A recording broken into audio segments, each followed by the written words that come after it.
वैशाली, कैसे हो आप सब। सो आज डिस्कस करेंगे एग्जाम का क्या लेवल रह सकता है या फिर एग्जाम को क्वालिफाई करना आप लोगों के लिए इजी रहेगा या डिफिकल्ट, इस पे काम करेंगे। देखिए ध्यान से समझिएगा, लास्ट ईयर से अब मैं यहाँ पे बात कर रही हूँ गेट मैथमेटिक्स के स्टूडेंट के लिए। आप लोगों का जो भी होगा गेट में बैकग्राउंड, आप ह्यूमैनिटीज के हैं, साइंसेस के हैं या टेक्नोलॉजी के हैं, उसके अकॉर्डिंग सोच लीजिएगा जो मैं समझाना चाह रही हूँ। गेट मैथमेटिक्स की अगर आप पिछले 8-9 साल का मेरिट देखें या वैलिड स्कोर देखें तो हमारा जो गेट का स्कोर है, अगर आप गेट का वैलिड स्कोर देखते हैं तो गेट का जो वैलिड स्कोर है बहुत सालों से, कम से कम 8-9 सालों से 25 की नेबरहुड में ही जा रहा है, मतलब 25 पॉइंट समथिंग या 25 के अराउंड ही जा रहा है। तो हम 25 या 26 लेकर चल सकते हैं।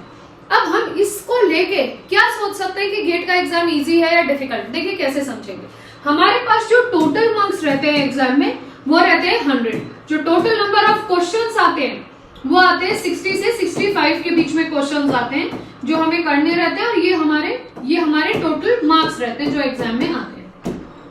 हमारा जो पेपर रहता है वो 3 घंटे का पेपर रहता है। अब एक बात बताइए, इतने सालों से जब ये एक स्कोर स्टैग्नेंट है या क्वालिफाइंग मार्क्स स्टैग्नेंट है, तो इससे आप लोगों को एकदम सोचने में क्या लगा कि इसका मतलब जब इतने रिसोर्सेज हमारे लिए प्रोवाइडेड हैं आजकल की दुनिया में, आपको लाइव क्लासेस मिल रही हैं डिफरेंट एजुकेटर्स की जो हाईली क्वालिफाइड है, आप लोगों को कंटेंट मिल रहे हैं, लेक्चर्स मिल रहे हैं डिफरेंट एजुकेटर्स के, डिफरेंट प्लेटफॉर्म्स हैं जो आप लोगों की फ्री में मदद कर रहे हैं या पेड लेवल पे मदद कर रहे हैं। पहले के टाइम पे या 8-9 साल पहले ये तो अवेयरनेस नहीं थी, आप डिपेंडेंट थे कुछ पर्टिकुलर रिसोर्सेज पे और कुछ पर्टिकुलर बुक्स पे। उस टाइम पे भी ये मेरिट जाती थी या थोड़ी कम रहती थी, और अब भी इतने सालों से इतनी है।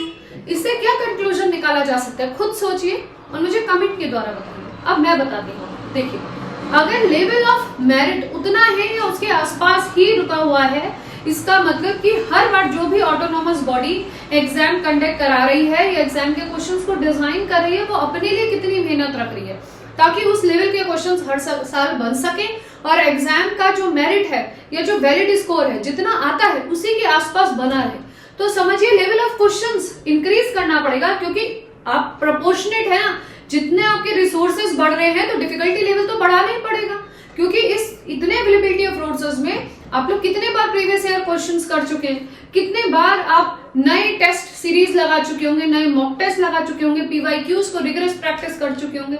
तो to make the level of exam what it was, ताकि वो मेरिट बनी रहे, तो लेवल ऑफ एग्जाम या डिफिकल्टी लेवल ऑफ क्वेश्चंस तो इंक्रीज हर हालत में करना पड़ेगा।